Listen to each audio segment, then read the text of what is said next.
People think the best revenge is living well. But I'll tell you the real secret.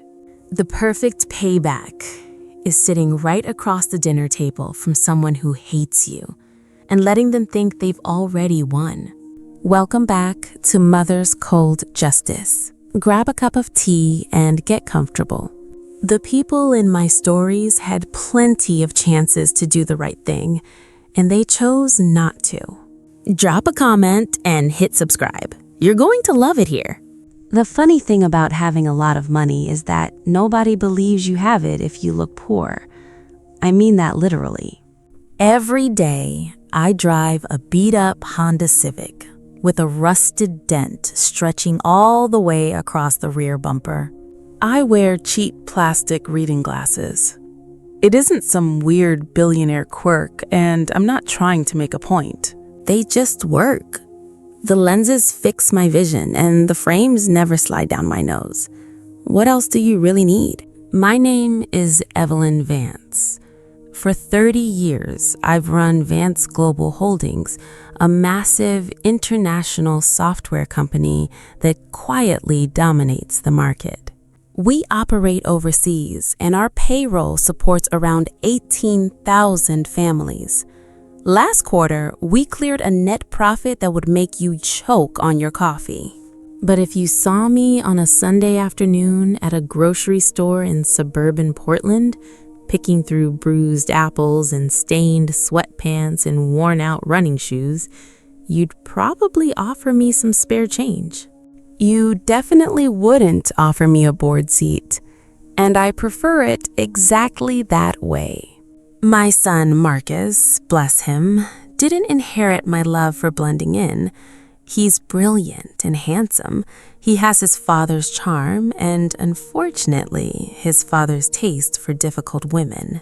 When he brought Sylvia Cross home for our holiday dinner 2 Decembers ago, I shook her hand, met her icy stare, and knew instantly, this girl has never been told no in her entire life. You can always spot them. People like that have a specific shine to them. It's like the world has spent their whole lives polishing their egos. I'll be fair, Sylvia seemed decent at first. Or maybe I just wanted to believe she was. She was smart, dressed perfectly, and knew exactly how to command a room. She was smart, dressed perfectly, and knew exactly how to command a room. Her financials were solid, and her ambition was fierce. So when Marcus told me he was going to marry her, I did something I hadn't done in 30 years of business. I let my emotions make the call. I made Sylvia Cross the CEO of Vance Global Holdings.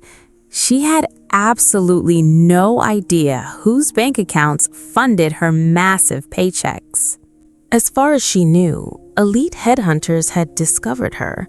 She had survived grueling interviews with my board, and she had earned the corner office on her own merit. And to be completely fair, she did have real talent and drive. I just quietly unlocked a few heavy doors before she got there. Marcus knew, of course. He watched the whole thing play out.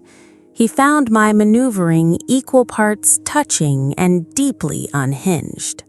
"Mother," he murmured one evening after I confessed what I'd done. He was leaning against our kitchen island, holding a mug of black coffee. "You realize this is literally the plot of a terrible daytime soap opera."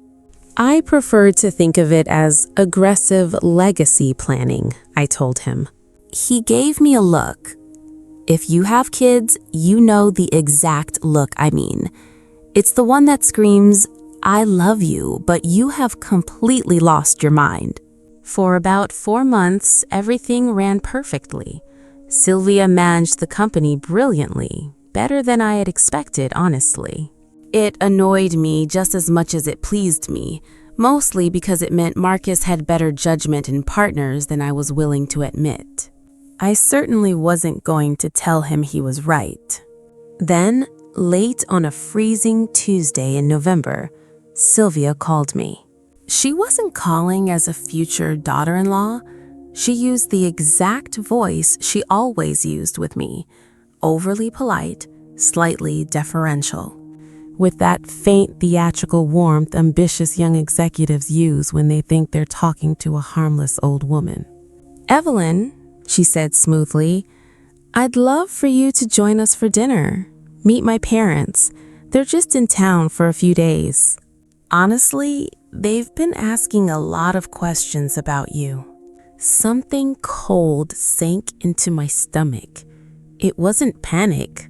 It felt more like hearing a familiar song on the radio and not quite remembering who sang it, just knowing it ended badly. "They've been asking about my history?" I asked. "Yes," she said. There was a tiny pause on her end, just a fraction of a second too long. "Honestly, they've been asking a lot of questions about you." I almost said no. My gut was screaming at me to decline. But there is a part of me, the part that spent 40 years building an empire from nothing, the part that survived every fire and walked out the other side, that does not run when the shadows start whispering. She walks straight into them, very slowly, making sure her hands stay out of her pockets. "Yes," she said. There was a tiny pause on her end, just a fraction of a second too long.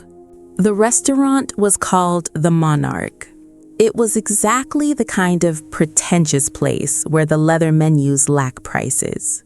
And the waiters introduced themselves by their first names, while making the kind of intense, unblinking eye contact that proves they just finished a rigorous corporate hospitality seminar. The restaurant was called the Monarch. It was exactly the kind of pretentious place where the leather menus lack prices. Sylvia was waiting for me near the hostess stand, looking sharp in a designer dress that undoubtedly cost more than my first mortgage. She took in my outfit. To her credit, her genuine corporate-trained credit, she didn't even flinch. "You look lovely," she said smoothly. "I look like a drifter about to ask you for bus fare," I replied. She forced a polite laugh. I didn't. Inside, Arthur and Beatrice Cross were already sitting at their booth. Let me tell you something about first impressions. In my experience, people hiding an ugly secret always overcompensate when they first meet you. They are too warm, too eager. Their mouths smile long before the warmth actually reaches their eyes. Their mouths smile long before the warmth actually reaches their eyes. "Evelyn," he said, "we have heard so many wonderful things. Please sit down, relax." Beatrice patted my arm and told me I looked wonderfully comfortable.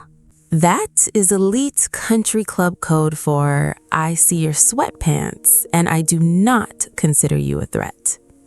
Perfect. The drinks came. We made the usual polite small talk.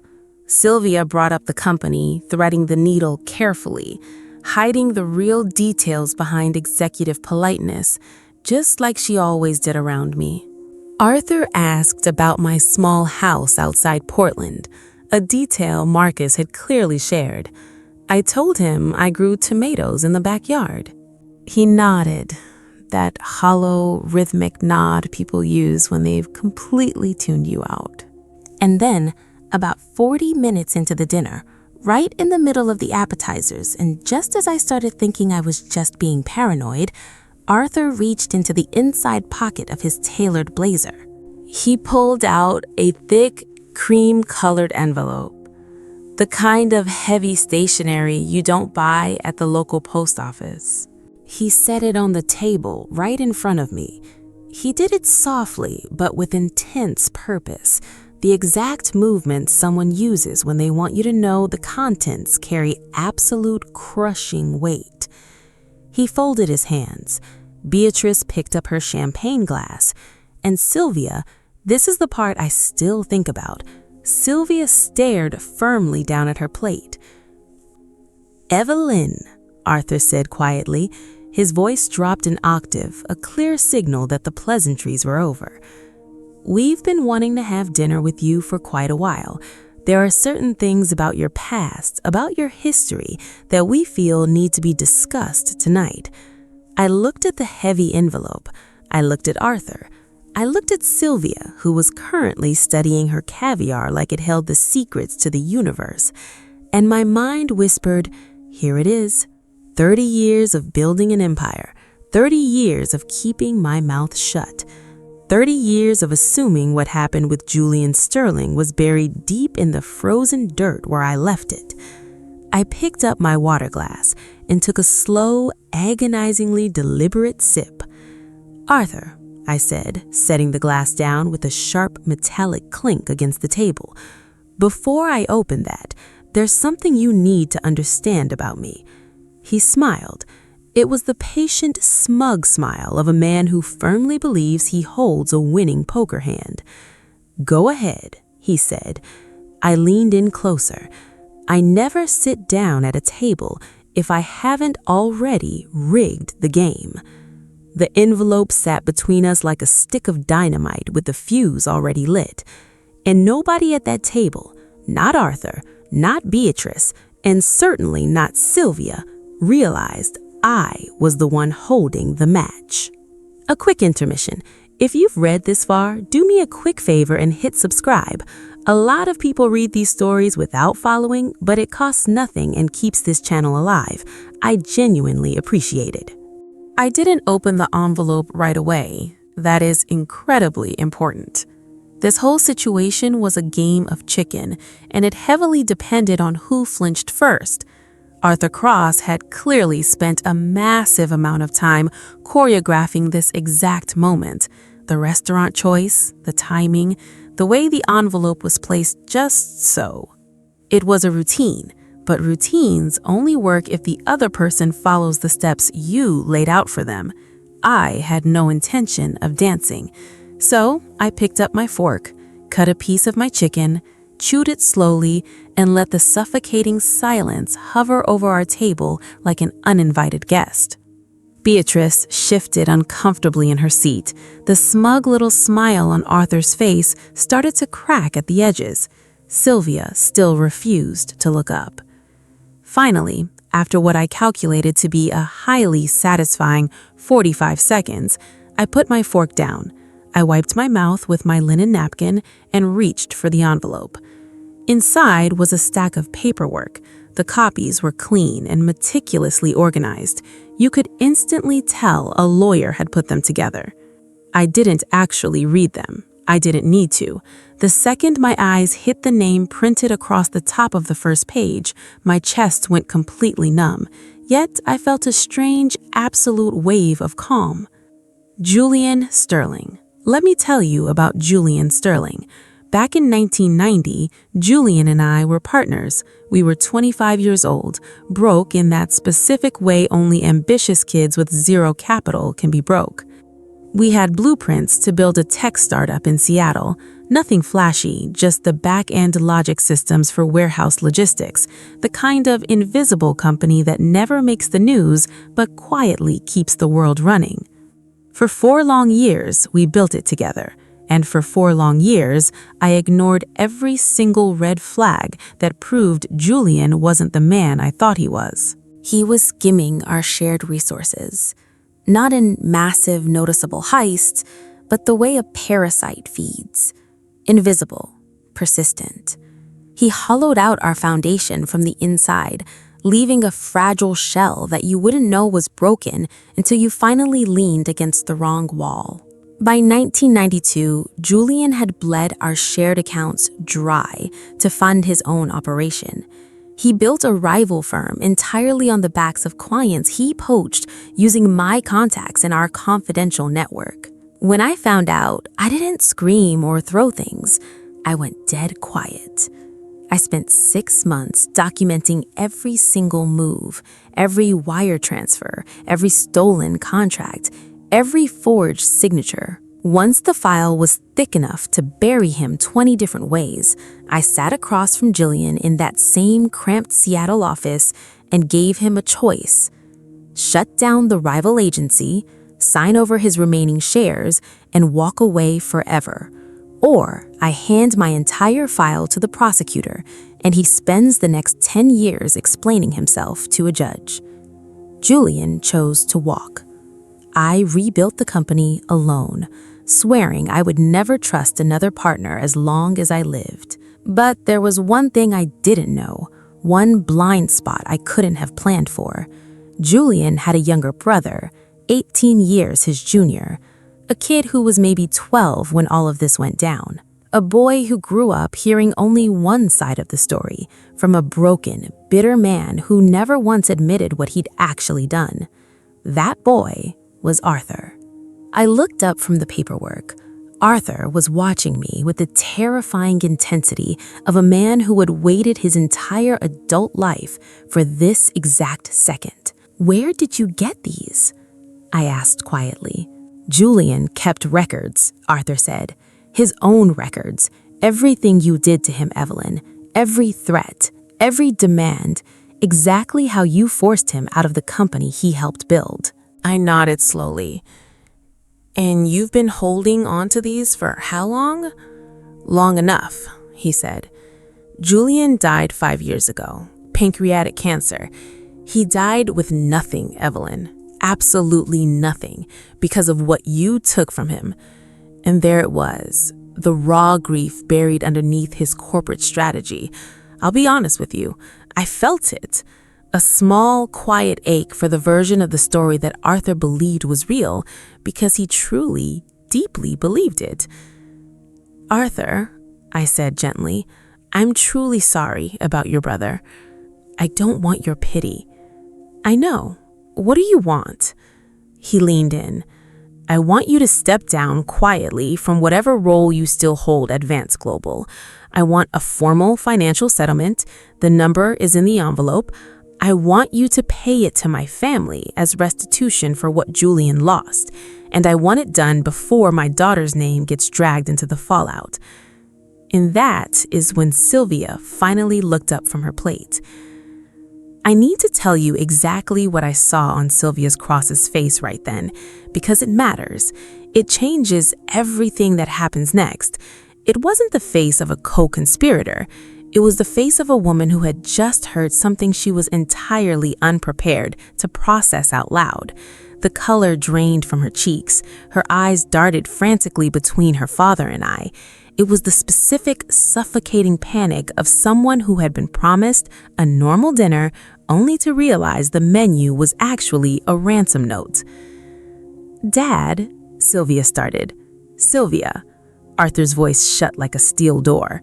Sylvia closed her mouth. I watched the exchange and filed it away. "How long have you known?" I asked Sylvia directly. She opened her mouth, closed it again, and looked at her dad. "Sylvia," I said, my voice softer this time, "I'm asking you, not him." She exhaled and rubbed the base of her throat. "I knew there was bad blood between our families. Dad told me when Marcus and I got serious. He said there was an old debt that needed settling, and that me being close to you was..." She stopped herself. "Was what?" I pushed. "An opening." She didn't say anything else. She didn't need to. That was an answer all on its own. Beatrice picked this exact moment to place her hand over mine.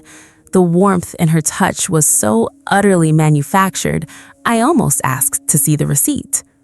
"Evelyn, this doesn't have to get ugly," she murmured. "We're family now. This is just about making things right."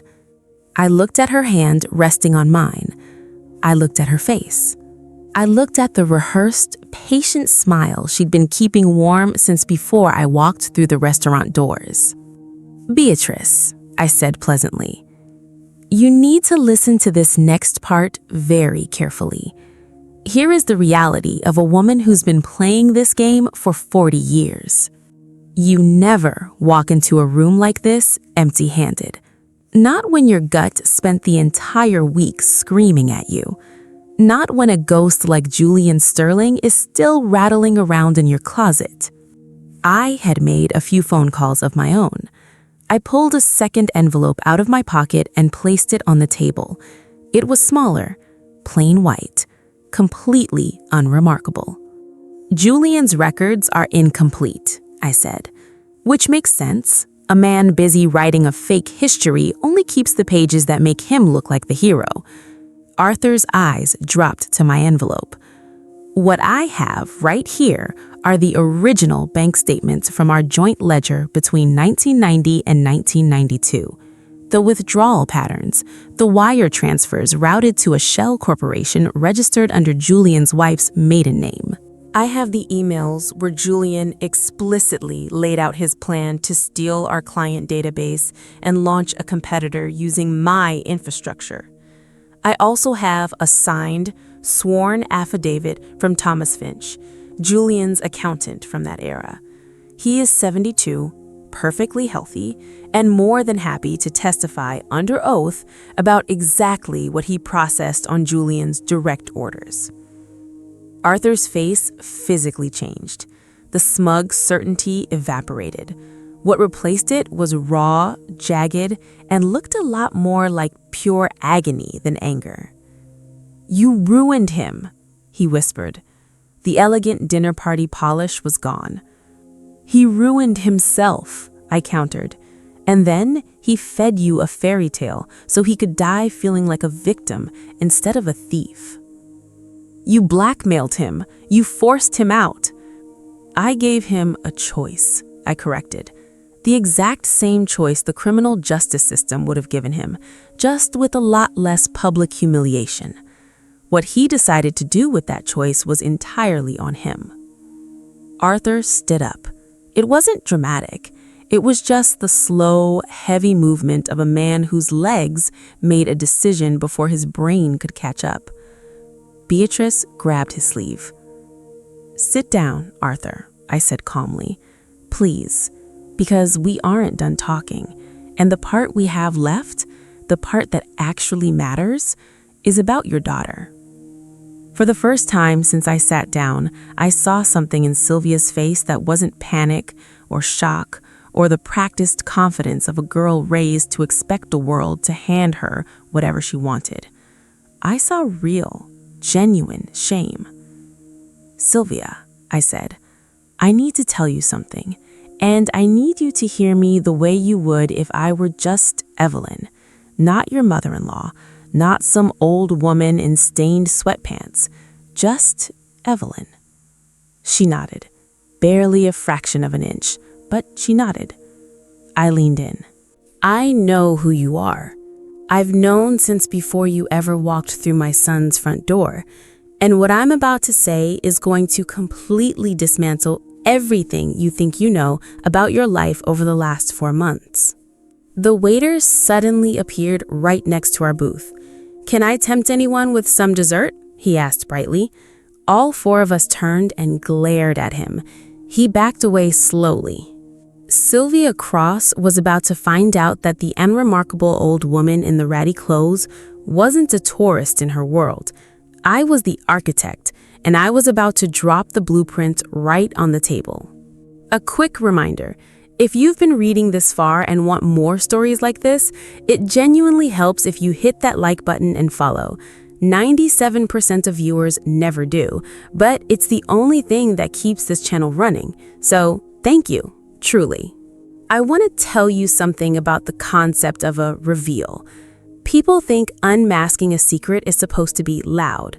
They expect screaming, pointing fingers, and somebody storming out of a restaurant. They watch too many movies. In my experience, the most devastating truth bombs drop in the quietest voices, the ones that don't need volume because the words themselves are heavy enough to pin a person to their chair without ever touching them. I poured myself a glass of water, took a sip, set it down, and started. "Sylvia," I asked. "Tell me how you got your job." She sat up a little straighter. It was pure executive reflex, that unconscious gathering of poise I'd watched her deploy in boardrooms for nearly a year. "I was headhunted," she answered, "by a corporate recruiting firm. I went through rounds of interviews with the board of directors. It was an incredibly rigorous process." "It was," I agreed, "completely legitimate. Your numbers were undeniable. Your instincts were sharp. I want you to hold on to that fact, because it's true and it matters." "What do you mean you want me to hold on to that?" "I mean," I said deliberately, "that the recruiting firm that scouted you was hired by me.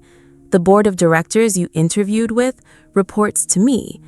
The job you've held for the last 18 weeks, the one with the panoramic suite on the 20th floor, the travel stipend, and the salary I know about because I personally approved it, exists inside a company that I own, completely. I have owned it for 30 years. Her brow furrowed. Then it froze. Her face did something I can only describe as a total system failure, like a computer trying to process a corrupted file before it just gives up and shuts down. "You're," she started. "Evelyn Vance," I finished. "Founder and sole owner of Vance Global Holdings." The global part replaced Julian's name. "I built this empire on the hard lesson he taught me, and I refused to ever let it go. You have been running my company, Sylvia, reporting to my board, signing my contracts, sitting in a chair that I put you in."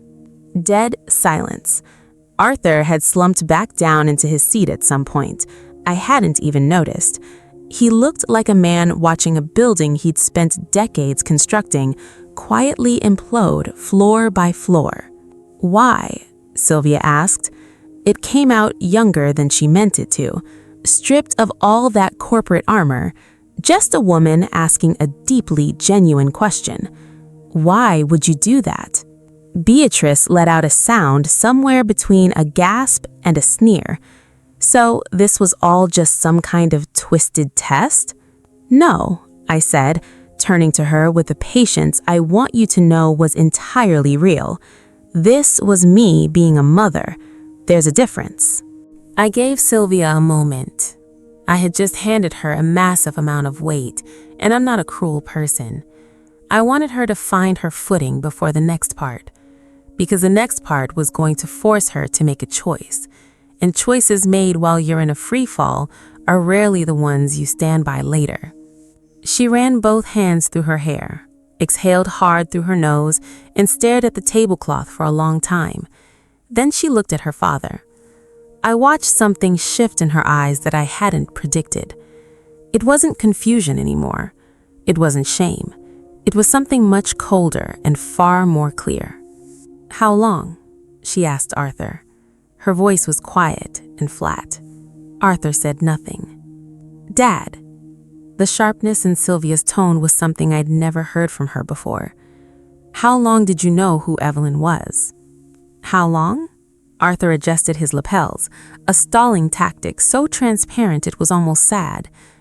"I started to put the pieces together when you told me the company name, Vance Global. Julian mentioned Vance to me years ago. I did some digging."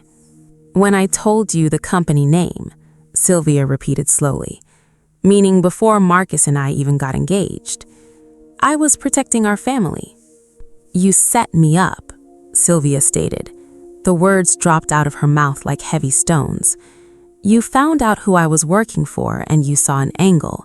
You let me fall in love with Marcus. You pushed for it because you thought I was your way in." Beatrice reached for her daughter's hand. "Darling, your Uncle Julian deserves—" "Stop." Sylvia yanked her hand away. "Do not bring up Julian right now."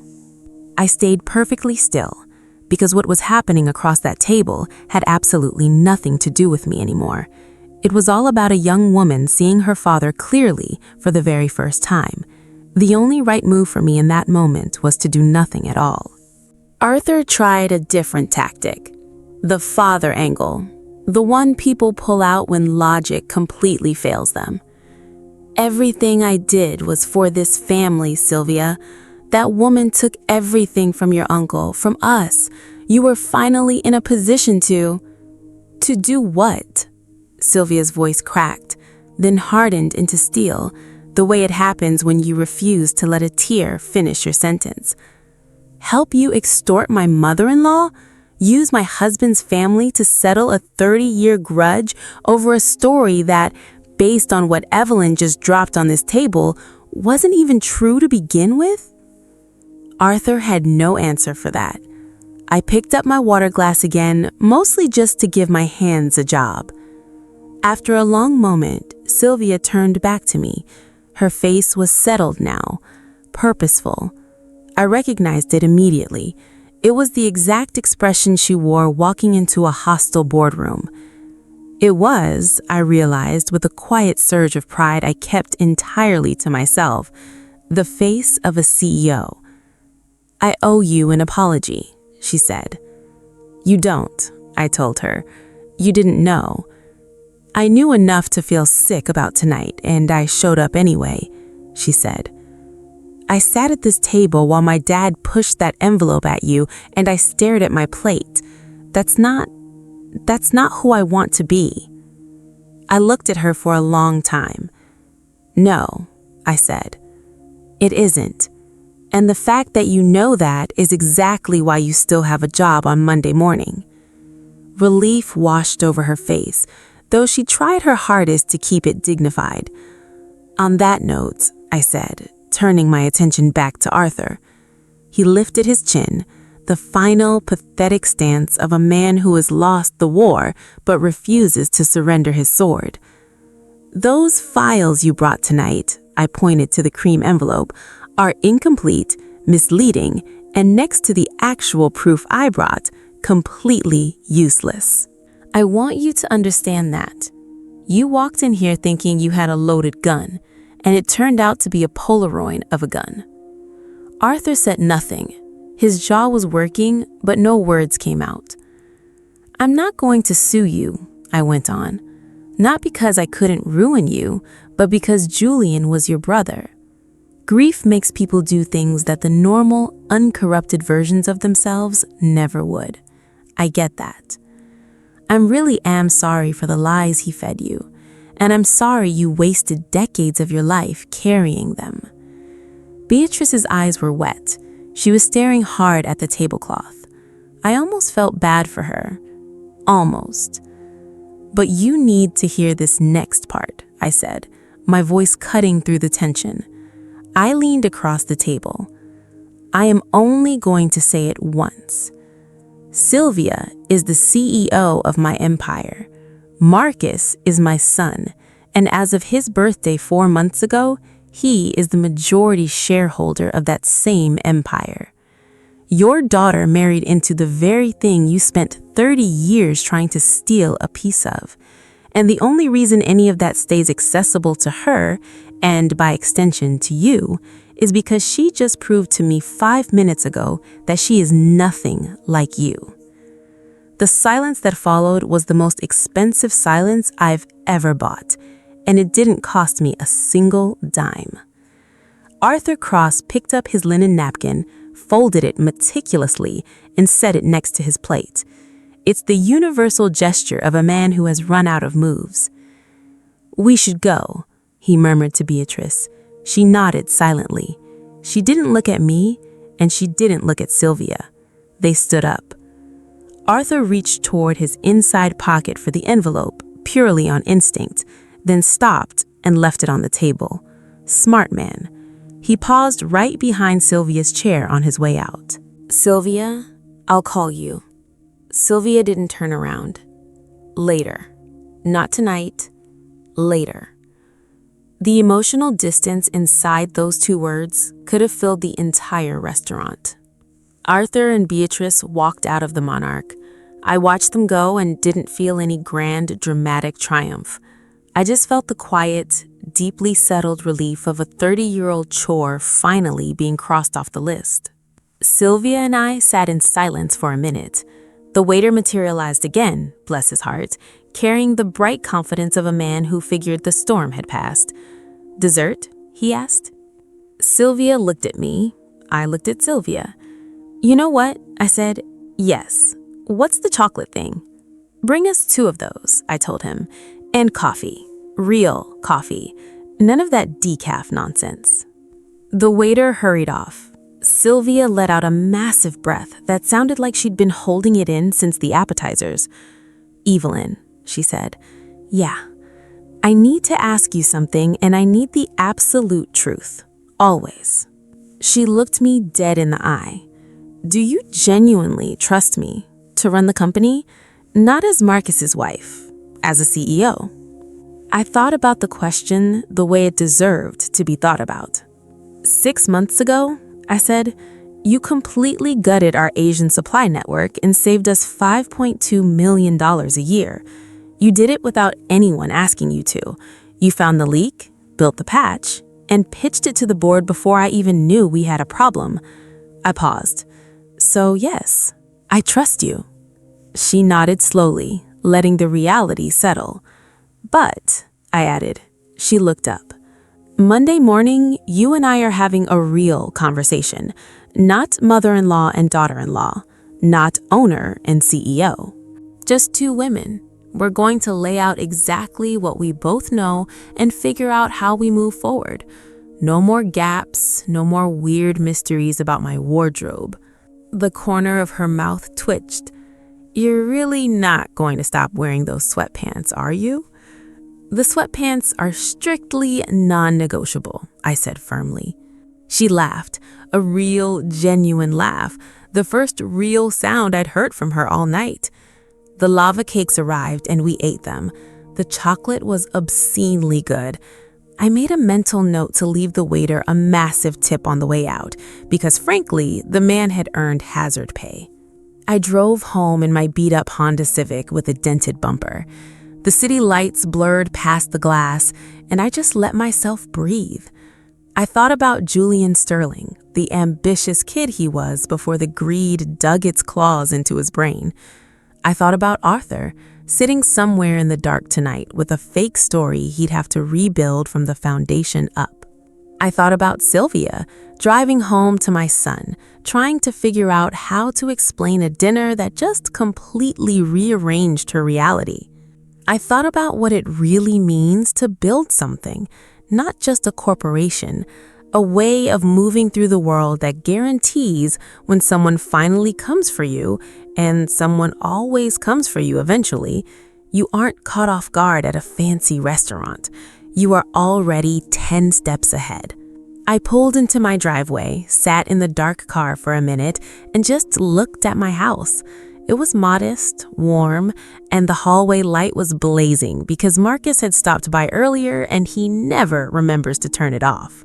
My phone buzzed in my pocket. A text from Sylvia. "I told Marcus everything. He says you are completely insufferable, but he loves you. Also, he says the sweatpants thing is humiliating and he takes my side." I smiled at the screen in the dark and typed back, "Tell him those sweatpants built his inheritance." I put the phone away, got out of the car, and walked up to my front door.